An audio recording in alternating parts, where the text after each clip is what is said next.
औपनिवेशिक काल के दौरान लिखे गए भारत के इतिहास का प्रारंभ सिंधु घाटी सभ्यता से होता है।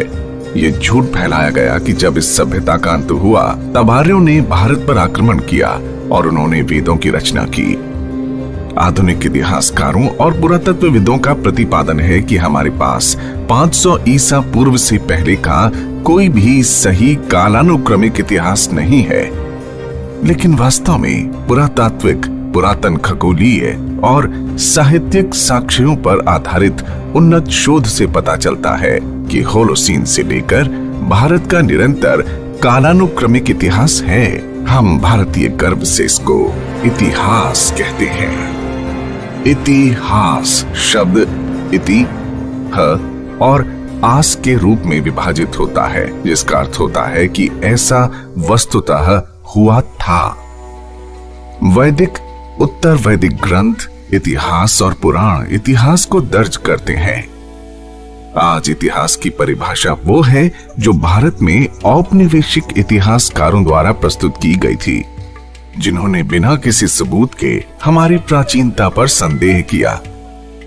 उससे बहुत पहले हमारे ऋषियों ने कालानुक्रमिक इतिहास और वंशावलियों को दर्ज किया ताकि भविष्य की पीढ़ियों को इसे सीखने से लाभ मिल सके।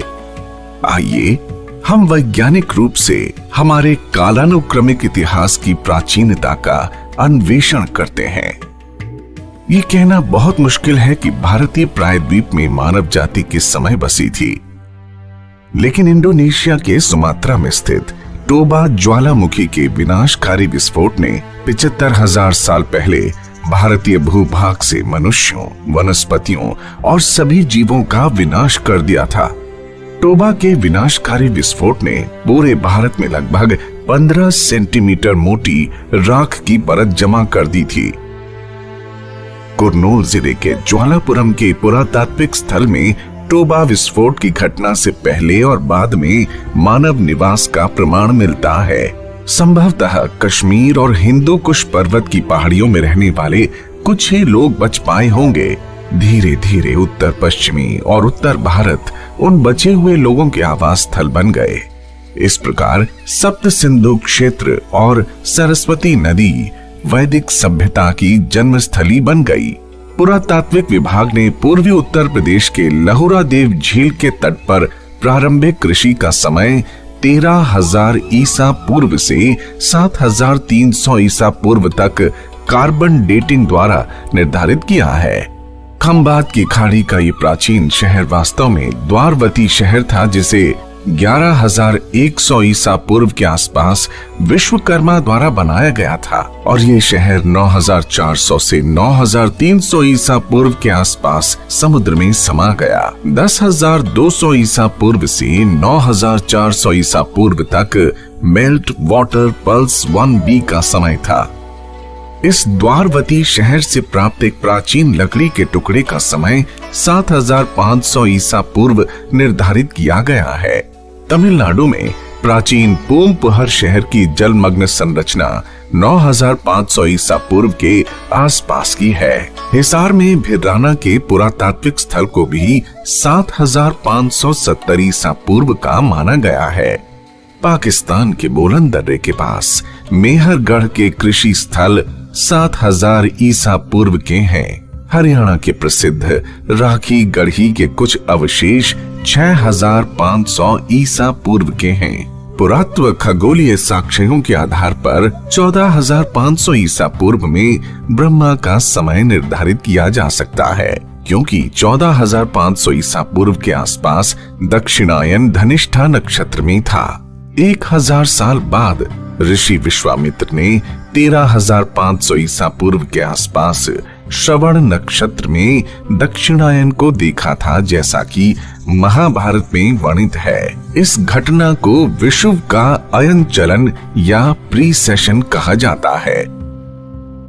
लगभग 26,000 वर्षों के चक्र में पृथ्वी के अक्ष के घूर्णन के अभिविन्यास में क्रमिक बदलाव को विषुव का अयन चलन कहा जाता है, क्योंकि विषुव के साथ सूर्य की वार्षिक गति के विपरीत निर्धारित सितारों के सापेक्ष ग्रहण के साथ साथ विषुव पश्चिम की ओर बढ़ता है।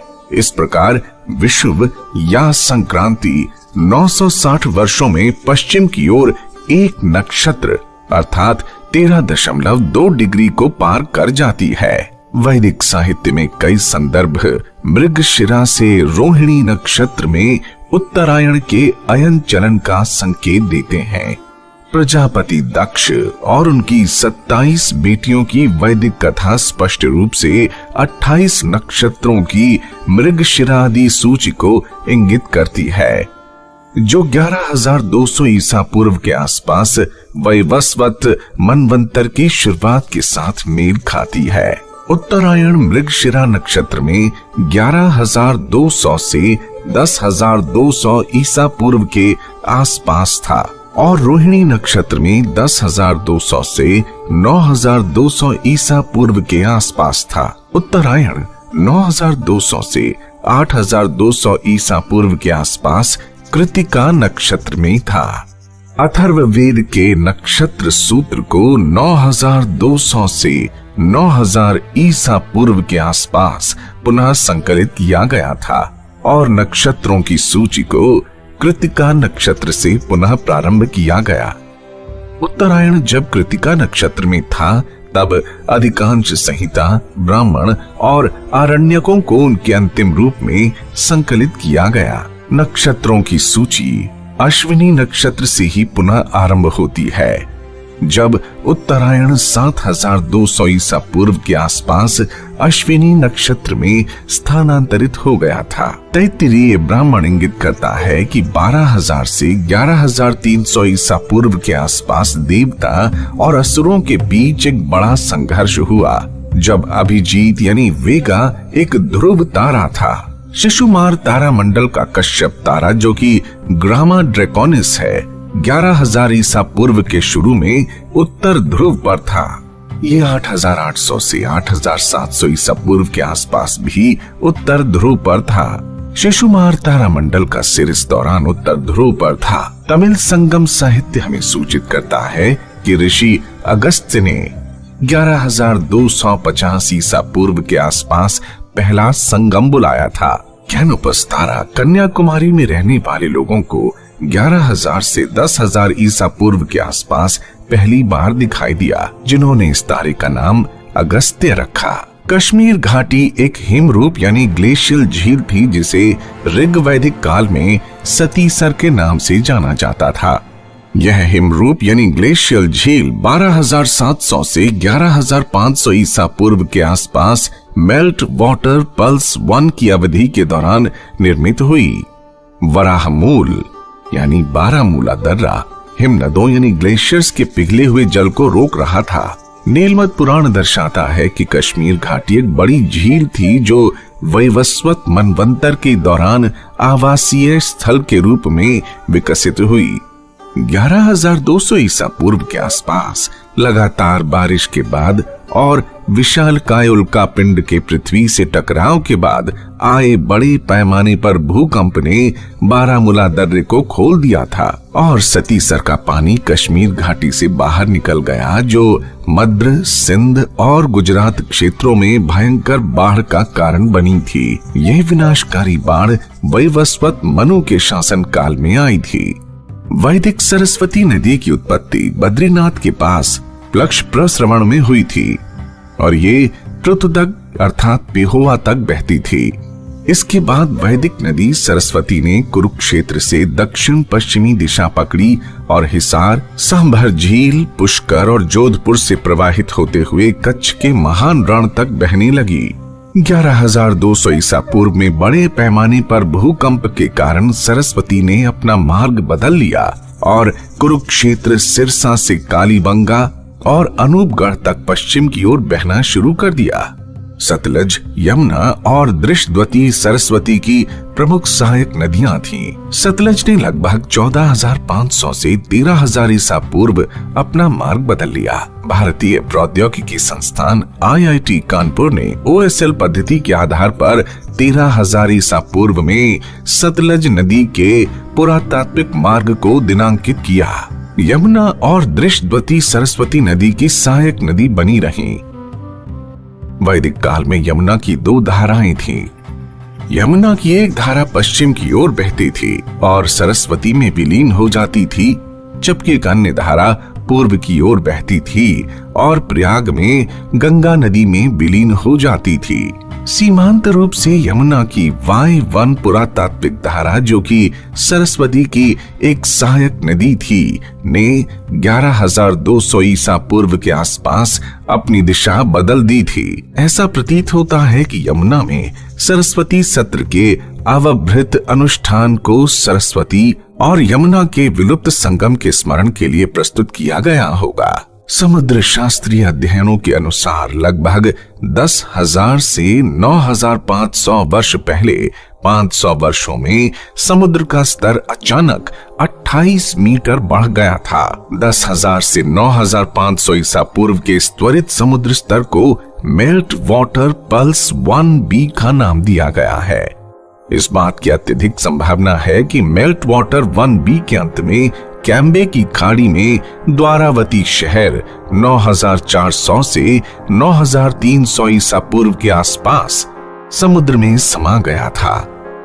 संभवतः द्वारावती शहर के क्षेत्र को पूरी तरह से डूबने में कम से कम 1500 साल लग गए। इस प्रकार खंबात की खाड़ी में डूबे हुए शहर के क्षेत्र में पाया गया लकड़ी का वो टुकड़ा 8,000 से 7,500 ईसा पूर्व के आसपास डूबा था। मयासुर ने कृतयुग के अंत में सूर्य सिद्धांत लिखा था, जब चैत्र शुक्ल प्रतिपदा की तिथि के दिन मेष राशि में सूर्य, चंद्रमा और सभी 5 ग्रह बड़े संयोग में थे। कंप्यूटर सिमुलेशंस निर्णायक रूप से सूर्य सिद्धांत की तिथि 22 फरवरी 6,778 ईसा पूर्व रविवार को स्थापित करते हैं।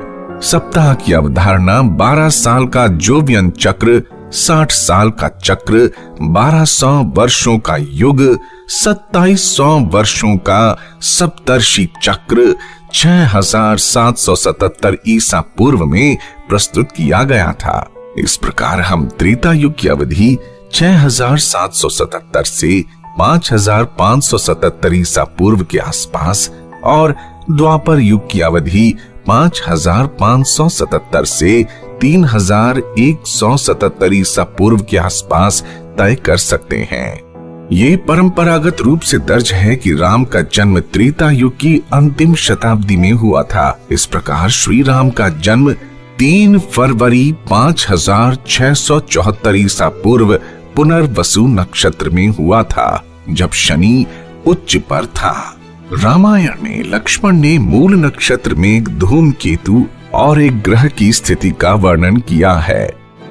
जब वानर सेना लंका की ओर कूच करने के लिए तैयार थी, ये खगोलीय अवलोकन सत्यापन योग्य है। शुक्र ग्रह 22 अगस्त से 3 सितंबर तक 5,635 ईसा पूर्व के आसपास मूल नक्षत्र में था और हेली धूमकेतु ने भी 23 अगस्त 5,635 ईसा पूर्व में मूल नक्षत्र में प्रवेश किया था। 23 अगस्त 5,635 ईसा पूर्व हेली धूमकेतु का अपैरेंट मैग्नीट्यूड 2.14 था।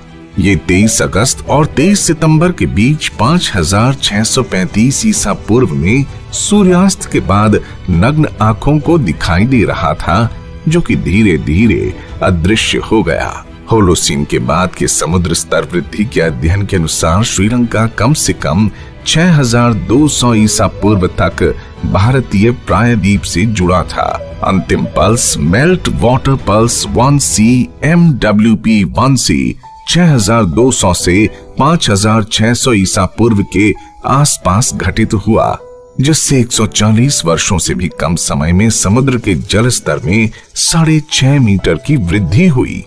जाहिर है राम सेतु का क्षेत्र MWP 1C के दौरान समुद्र से डूब गया था। शायद नल ने राम सेतु के निर्माण के लिए जमीनी स्तर को अधिकतम 2 मीटर तक ऊंचा उठाया होगा। धनुषकोडी और तलाई मानर के बीच समुद्र जल स्तर मौजूदा स्तर से कम 14 मीटर नीचे होना चाहिए। इस प्रकार रामायण के युग को 5,677 से 5577 ईसा पूर्व के आसपास स्थापित किया जा सकता है। ऐहोल शिलालेख निर्णायक रूप से महाभारत युद्ध की तारीख को 3162 ईसा पूर्व में स्थापित करता है। वास्तव में भारतीय कालक्रम में जटिल समस्याएं भारतीय प्राचीन संवतों के प्रारंभ में गलत फहमी से उत्पन्न होती हैं। कुर्तकोटी ताम्रपत्र उत्तरी कर्नाटक में शक संवत 530 में अर्थात 9 मई 53 ईसा पूर्व में हुए संपूर्ण सूर्य ग्रहण को संदर्भित करता है, जो निर्णायक रूप से स्थापित करता है कि शक संवत 583 ईसा पूर्व में शुरू हुआ था और शकांत संवत 78 ईस्वी में शुरू हुआ था। इतिहासकारों ने गलती से इन दो संवतों को मिला दिया, जिसके कारण 660 वर्षों की कालानुक्रमिक त्रुटि हुई। तालगुंडा के प्राणेश्वर मंदिर में पाए गए दो समकालीन तांबे के प्लेटों में से एक प्लेट को शक संवत में और दूसरे को शकांत संवत में दिनांकित किया गया है। 660 वर्षों की इस त्रुटि के अलावा बाद में जैन इतिहासकारों ने अनजाने में मौर्य राजा चंद्रगुप्त के साथ भद्रबाहु के एक शिष्य उज्जैन के राजा चंद्रगुप्त की पहचान की, जिसने महावीर को बुद्ध का समकालीन बनाया। वास्तव में बुद्ध ने महावीर निर्वाण के 675 वर्ष पहले निर्वाण प्राप्त किया था।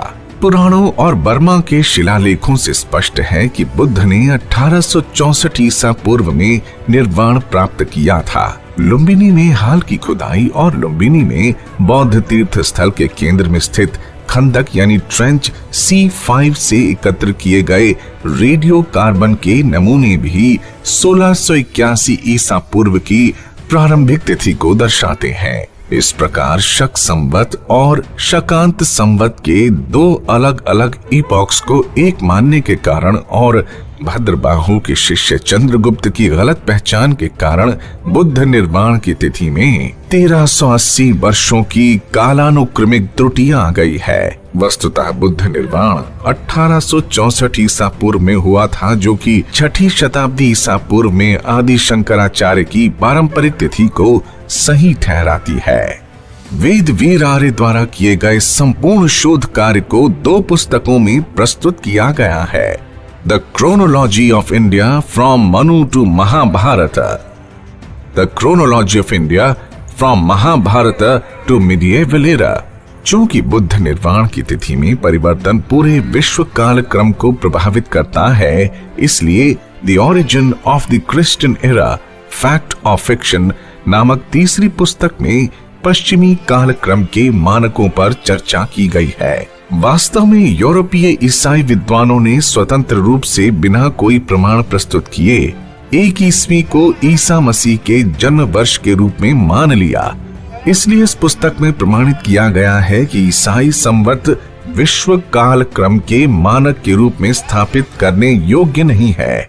पश्चिमी काल क्रम को ऑगस्टस के समय तक ईसाई संवत के इपॉक का उल्लेख किए बिना ठीक करने की वास्तविक आवश्यकता है। बेबीलोन में प्राप्त वीनस टैबलेट स्वतंत्र रूप से खगोलीय साक्ष्य प्रस्तुत करता है, लेकिन दुर्भाग्य से विश्व इतिहासकार वीनस टैबलेट की सटीक तारीख को निर्धारित करने में पूर्ण रूप से विफल रहे। वर्तमान शोध कार्य औपचारिक रूप से दावा करता है कि वीनस टैबलेट की डेटिंग की पहेली को सफलतापूर्वक हल कर लिया गया है, जो कि पिछले 150 वर्षों से अनसुलझी थी। इस प्रकार 3 पुस्तकों में प्रस्तुत शोध कार्य न केवल भारत की कालानुक्रमिक समस्याओं का बल्कि विश्व काल क्रम का भी संपूर्ण समाधान प्रदान करता है। वास्तव में प्राचीन भारतीय साहित्य के पुरातन खगोलीय डेटा और खंबात की खाड़ी में द्वारावती के समुद्री पुरातात्विक स्थल निर्णायक रूप से ये इंगित करते हैं कि भारत में ऋषि ब्रह्मा और उनके पुत्र स्वयंभुव मनु के समय से पिछले 16,500 वर्षों से एक सतत कालानुक्रमिक इतिहास है।